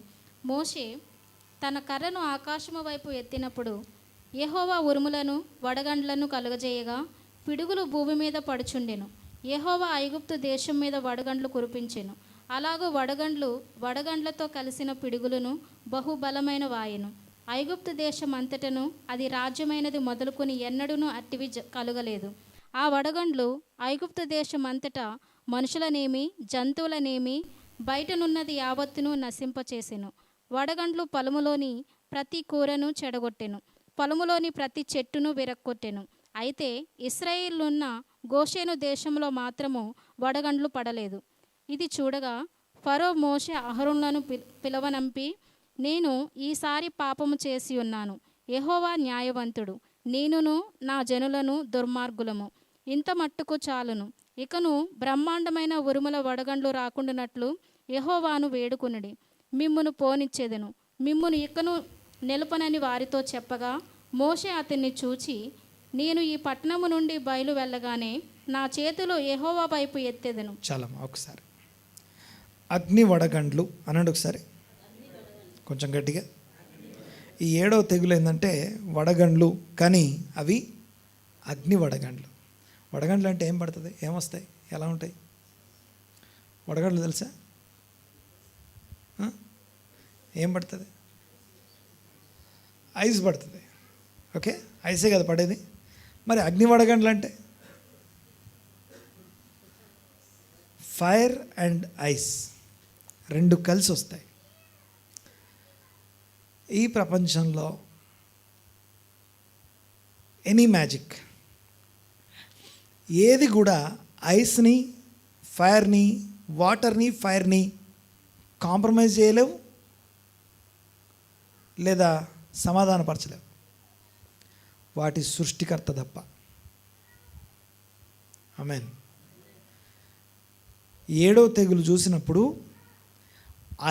అంతకు ముందు తెగులు 6వ తెగులుకి వచ్చేసరికి శకును గారు నిలవలేకపోయారు, దద్దుర్లు వచ్చేసరికి నిలవలేకపోయారు. 7వ తెగులు వచ్చేసరికి ఏమొచ్చింది? అగ్ని వడగండ్లు కలిసి వస్తున్నాయి అక్కడ. ఓకే, అగ్ని వడగండ్లు, ఈ అగ్ని వడగండ్లు కలిసి రావడం. ఓకే, తెలుగులో మనకి కేవలం వడగండ్లనే కనపడుతుంది, బట్ ఫైర్ ఉంది అక్కడ. ఓకే, అగ్ని వడగండ్లు ఏవైతే ఉన్నాయో ఇవి రెండు కలిసి రావడం ఏదైతే ఉందో, ఈ రెండింటిని కాంప్రమైజ్ చేయడం కానీ సమాధానపరచడం. ఐస్ అండ్ వాటర్ని ఎవరు సమాధానపరచలేరు. వాటర్ అగ్నిని ఆర్పేస్తుంది, నీళ్ళు అగ్నిని ఆర్పేస్తుంది, అగ్ని నీళ్లను ఆవిరి చేస్తుంది, అగ్ని నీళ్లను ఆవిరేటెడ్ చేస్తుంది, అగ్ని నీళ్లను ఆవిరేటెడ్ చేస్తుంది, నీళ్లు అగ్నిని ఆర్పేస్తాయి. అవి రెండు ఒకదానికి ఒకదాని మీద ఒకటి ఓవర్ పవర్ అవడానికి ట్రై చేస్తాయి. అలాంటివి అవి రెండు కలిసి వస్తున్నాయి. అవి రెండు కలిసి రావడం ఓన్లీ సృష్టికర్తకి మాత్రమే సాధ్యం. అది అవినానండి గట్టిగా, ఇంపాసిబుల్ అలాంటివి జరగడం. అవి రెండు కలిసి రావు ఎప్పుడు కూడా. వస్తే అగ్ని వడగండ్లే వస్తాయి, ఐసే పడతాయి, కానీ ఎప్పుడు కూడా అగ్ని రాదు పైనుంచి. అగ్ని వస్తే పిడుగు పడుద్ది, కానీ పిడుగు అంటే ఫైర్ వస్తుంది కదా, కానీ అగ్ని వడగండ్లు రెండు కలిసి రావు. కానీ ఇక్కడ అగ్ని వడగళ్ళు కలిసి వచ్చాయి. అంతేకాదు ఆ ఐగుప్తు దేశంలో ఇంటి బయట ఉన్న ఏది మిగలలేదట, అన్నీ నాశనం అయిపోయాయి. అలాంటప్పుడు ఫరో ఏమంటుందో తెలుసా, నేను పాపం చేశాను అంటున్నాడు. యెహోవా న్యాయవంతుడు అన్నాడు. ఒకసారి చదవమా మాట. ఫరోను ఒక్కసారి గమనించండి ఒకసారి. ఈసారి అయితే ఇది చూడగా ఫరో మోషే అహరోనులను పిలువనంపించి నేను ఈసారి పాపం చేసి ఉన్నాను ఇప్పటిదాకా. యెహోవా న్యాయవంతుడు, యెహోవా న్యాయం తీర్చే దేవుడు. ఇది జరిగిందంటే కేవలం న్యాయవంతుడు. మేము అనుభవిస్తున్న వాటన్నిటికీ ఆయన న్యాయంగానే మాకు ఇచ్చాడు. మాకు దద్దులు రావడానికి కారణం మా పాపమే, మాకు మా పశువులు చచ్చిపోవడానికి కారణం మా పాపమే. సరే, నేను పాపిని అని ఒప్పుకుంటున్నాం కదా, ఇంకెంతకంటే ఏం కావాలి? ఇక కఠినపరచడం అయిపోయిందా అంటే లేదు. ఈ రిపెంటెన్స్ని ఫాల్స్ రిపెంటెన్స్ అంటాం. అనండి ఒకసారి. తప్పుడు పశ్చాత్తాపం, మోసపూరితమైనటువంటి పశ్చాత్తాపం, క్షణికమైనటువంటి పశ్చాత్తాపం, జస్ట్ ఫర్ సమ్ టైం, కొద్దిసేపు మాత్రమే, సమస్య ఉన్నంతసేపు మాత్రమే నేను పాపిని అని ఒప్పుకుంటా. చదవండి ఒకసారి, మళ్ళీ చదవమా, కంటిన్యూ. ఫరో మోషే అహరోనులను పిలువనంపి నేను ఈసారి పాపం చేసి ఉన్నాను. యెహోవా న్యాయవంతుడు, నేనును నా జనులను దుర్మార్గులము. ఇంత మట్టుకు చాలు. ఇకను బ్రహ్మాండమైన ఉరుములు వడగండ్లు రాకుండానట్లు యెహోవాను వేడుకొనిడి. మిమ్మును పోనిచ్చేదను, మిమ్మును ఇకను నిలపనని నిలపను. మోషే అతన్ని చూచి నేను ఈ పట్టణము నుండి బయలు వెళ్ళగానే నా చేతులు యెహోవా వైపు ఎత్తేదను. ఈ ఉరుములు మానును, ఈ వడగండ్లు ఇక మీదట పడవు. అందువలన భూమి యెహోవాదని నీకు తెలియబడును. భూమి అంతా యెహోవాదని నీకు తెలుస్తుంది. తర్వాత అయినను నీవును నీ సేవకులను ఇకను దేవుడైన యెహోవాకు భయపడరని నాకు భయపడరు, మీరు భయపడరని నాకు తెలుసు అంటున్నాడు. ఎందుకు భయపడరు అంటానికి ఆ 31వ వచనంలో జనప చెట్లు పువ్వులు పూసెను, యవల చేలు వెన్నులు వేసినవి గనుక యవల చేలు చెదకొట్టబడెను. మనకు ఆధారమైనటువంటి యవలు నాశనం అయిపోయాయి, కానీ ఇంకా గోధుమలు మిరప ఉన్నాయి రావాల్సినవి, అవి ఇంకా ఉన్నాయి కాబట్టి కట్టపరచుకోవచ్చు. ఇంకా ఉన్నాయి కాబట్టి ఎంత అగ్ని వడగండ్లు వచ్చినా తనని తాను కట్టపరుచుకుంటున్నాడు. దేవునికి స్తోత్రం కలుగును గాక. సో తర్వాత చూడండి ఒకసారి చివరిగా మోషే ఫరో 33వ వచనం. మోషే ఫరోను విడిచి ఆ పట్టణం నుండి బయలు వెళ్ళి యెహోవా వైపు తన చేతులు ఎత్తినప్పుడు ఆ ఉరుములు వడగండ్లు నిలిచిపోయాను, వర్షం భూమి మీద కురిట మానెను. అయితే ఫరో వర్షము వడగండ్లను ఉరుములు నిలిచిపోవుట చూచి అతడును అతని సేవకులను ఇంకా పాపము చేయుచు తమ హృదయములను కఠినపరుచుకొనిరి. యెహోవా మోషే ద్వారా పలికినట్లు ఫరో హృదయం కఠినమాయను, అతడు ఇశ్రాయేలును పోనీయలేదు. చివరిది ఒక్కసారి రిపీట్ చేయండి ఒకసారి, మనం చివరి ప్రార్థన చేసుకుందాం. ఫస్ట్ వన్ ఏంటి? Coincidence. Second one ignorance. Number 3 relief. 4వది ఎవిడెన్స్ని వదిలేసి వెళ్ళిపోవడం. నెక్స్ట్ 5వది compromise. 6 envy. 7 resistance. 8 false repentance. నిజమైన పశ్చాత్తాపం కాకపోతే అది కఠిన హృదయమే. పశ్చాత్తాపడ్డాం కదా అనుకుంటాం, మళ్ళీ పోయి నార్మల్ అయిపోతాం, దాన్ని కఠిన మనస్సనే అంటారు. పశ్చాత్తాపడ్డాం, నేను పాపినని ఒప్పుకున్నాం, తప్పు చేశానని ఒప్పుకున్నాం, దేవుడు మంచోడని ఒప్పుకున్నాం, కానీ దేవుడు న్యాయవంతుడని చెప్పాం, కానీ మళ్ళీ పోయి పాపం చేస్తున్నాము అంటే మనం ఇంకా పశ్చాత్తాపడ్డాం. మన పశ్చాత్తాపము కఠిన మనస్సు వలన మనం మళ్ళీ వెనక్కి వెళ్ళిపోయాం. దాన్ని ఫాల్స్ రిపెంటెన్స్ అంటాం. పశ్చాత్తాపడ్డాము అన్న ఫీలింగ్ ఏదైతే ఉందో, నేను తప్పు చేసి ఒప్పుకున్నానులే అనే ఫీలింగ్ ఉంటుంది. చాలామందికి అభిప్రాయం ఉంటుంది ఏంటంటే, దేవుడా నేను పాపినని ఒప్పుకుంటే అయిపోద్ది అనుకుంటారు. నో, లాస్ట్ వీక్ ఈ పేపర్ ఉంటుంది చూసారా? లాస్ట్ వీక్ ఈ పేపర్ ఉందా ఎవరి దగ్గర? ఉంటే వెనకాల ఒక కొటేషన్ ఉంటుంది. బ్యాక్ సైడ్ ఒక కొటేషన్ ఉంటుంది, తీసి చూడండి ఒకసారి. ఒకవేళ యాడ్ లేకపోతే మీ ఫోన్లో చర్చ్ గ్రూప్లో చూడండి ఒకసారి. ఎక్కడో చోట లాస్ట్ వీక్ పత్రికలో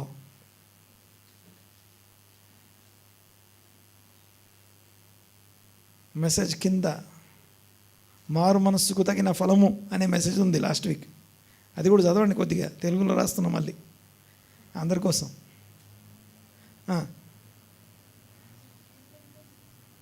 రిపెంటెన్స్ ఈజ్ నాట్ ఓకే, పరిస్థితులు మారిపోవడం మార్చుకోవడం కాదు. తర్వాత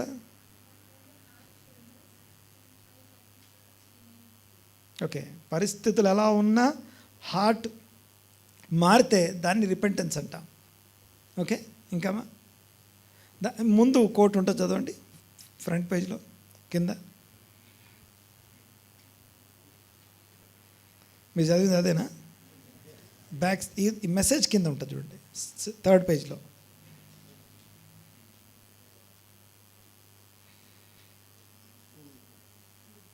ఉందా? ట్రూ రిపెంటెన్స్ చదవండి.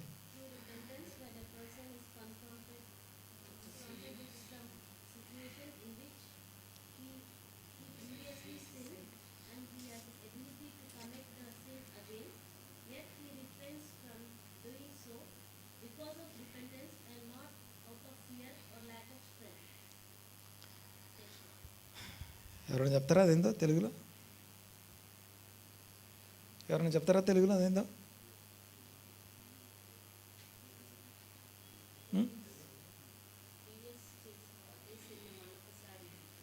మళ్ళీ ఒకసారి చేయకుండా. ఓకే,